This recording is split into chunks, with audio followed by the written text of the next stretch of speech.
Minister Anthony Albanese has announced a social media ban for Australian kids with a minimum age of 14 to 16 years, which is yet to be officially decided.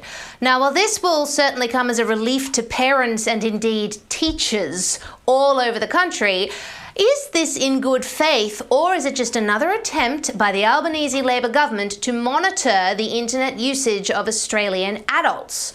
Well, joining me to discuss is Liberal Federal Senator Alex Antic. Alex, welcome to the program. So glad to have you here. Now, look, we can all agree that social media is really a place for kids, but you have suspicions about Albanese's motives for his ban, don't you?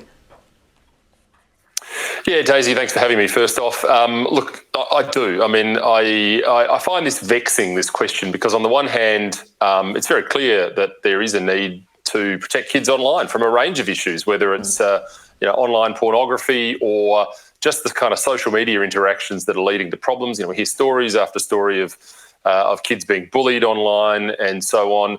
So it would seem on the coalface that it's a very simple solution just to take kids off social media. But when you start delving deeper into what that actually looks like, that's when the problems arise.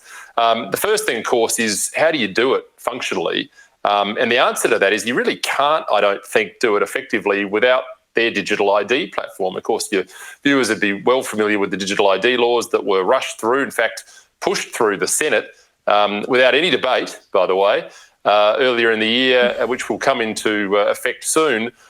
This scheme to knock out kids or ban kids from social media seems to have been pushed off for a while. It wouldn't come into effect for a while. And my suspicion is that is because it won't work without the digital ID system. So that's your first problem. It'll basically be part of this further push for identification. And with that sort of lack of anonymity comes a problem with free speech. A lot of people use the internet with its anonymity not for a malicious purpose, but simply because it allows them to speak their mind where they may not be able to because of their job or whatever the issue may be. So there's a whole range of issues that come with it. Of course, the big red flag in all of these incursions into freedom, incursions into people's civil liberties are the great big safety flag, the banner of safety, and particularly child safety. And that should always be an issue, I think, which takes us a step back to have a look at it and see what's really, really happening here. So, look, I do have serious reservations about this, and I explored them in the chamber this week, and I'll continue to do that because I just see a battlefront of free speech on the internet that I just worry needs more protection than it's getting at the moment. Yeah, it is a tricky one, isn't it? Because certainly on face value, I would love to get kids off the internet. I'd love it that if you have to be 18 to use the internet and social media, full stop. There's so much depraved stuff there, and the interactions they have with each other are so damaging. Right. But as you say, there are real concerns here about the digital ID. So I'm wondering, Alex, do you think we have a bit of a clash of rights here? So on the one hand, you have children and teens' right to safety versus adults also important rights to freedom and privacy.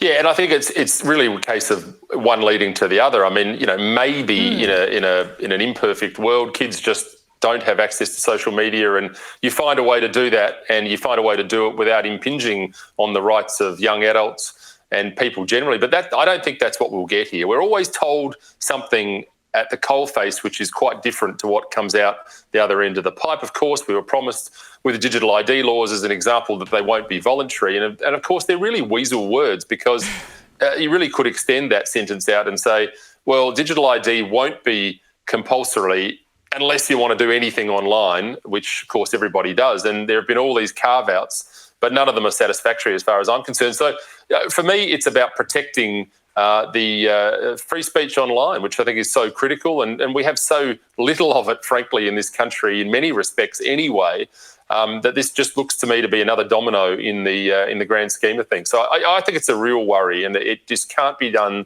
willy-nilly without any consideration.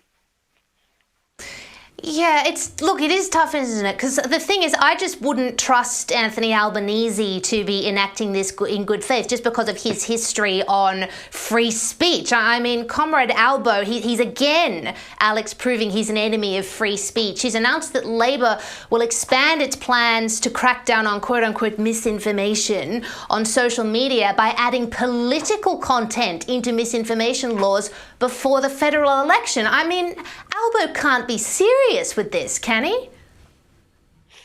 Well, this is the newest incarnation of a bill which was famously introduced earlier in the year, or as an exposure draft. I shouldn't say it was introduced, it wasn't actually, it was just circulated for comment, and the overwhelming response to it was so bad. There was something like 22,000 responses on the website, which is unheard of. I mean, nobody takes the time like that in those numbers unless they're worried about it. But this is the version they came back with to fix it up in quotes. It hasn't done that at all. It's been introduced today. I've had a read of it on a very precursory level this morning, and it's terrible. I mean, it's just a terrible piece of legislation. It effectively sets up a framework where ACMA, which is the media authority, can set up rules for social media companies, platforms like ADH TV, for example, and then enforce civil penalties if they are seen to be disseminating misinformation and disinformation. And what is misinformation and disinformation? Well, we don't know yet, but it's certainly not free speech. What it looks like is anything which potentially gives rise to offence, to vilify. It's all the language we're familiar with the various discrimination acts, which of course in themselves are imposts on free speech.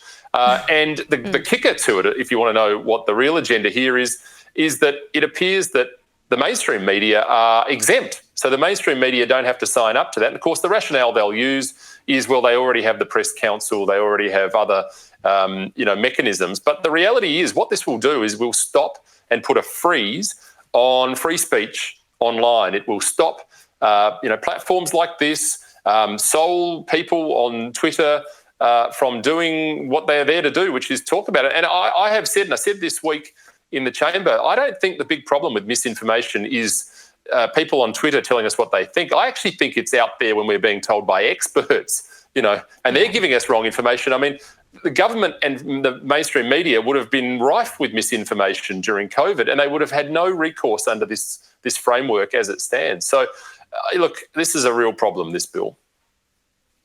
I'm very alarmed by this bill because, as you say, in addition to being on ADH TV, I also have my own independent YouTube channel, which won't get any kind of protections at all. That's exactly the type of social media outlet this bill would be targeting. So, as you said, goodbye to independent commentators. It's appalling. So I'm very glad you're there, Alex, speaking out on it.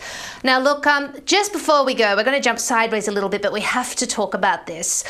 The presidential debate was yesterday between Donald Trump and Kamala Harris. I'm not sure how much you caught of it, Alex, but look, what did you think? Well, I caught bits of it, and I caught bits of it in replay, if you like, as well. I saw large chunks of it, and look, I have to say, I thought it was a little bit of a non-event. I was incredibly amazed by how well prepared the vice president was. I must say, I think that it's fair to say that was a little bit beyond expectations in my respect for the great, for saying that. But look, I think ultimately, the reality is what seems to be happening after the event is that people who are being polled are saying, well, all of that's fine, all of the polish and the rhetoric and the flourish and whatever is what it is. But ultimately, what we heard from Trump was he'll fix the economy, and that's what we want. So I think that might have had a slightly perverse effect. The debate, I think maybe the Democrat camp think it was a great win, but it doesn't seem to be playing out that way out there. But honestly, who knows in United States elections, because it's very hard to take anything we see in the polls seriously, even polls about debates. And once again, I think it was a bit of a mistake to have it on ABC, frankly. I think that's never a good idea wherever you are. No, it's not. And there was so much commentary, and it was correct about the moderators having a pro-Kamala Harris bias. I mean, look, my comment quickly before we go is that Trump, good on him, managed to get in that closing statement of his, the salient point of the evening, which is, Kamala, you saying you're going to do all these good things when you become president. Well, if you become president, that is. Well, you've been in power for 3.5 years as the VP. Why haven't you done them? So I thought, very well done, Trump, for getting that in.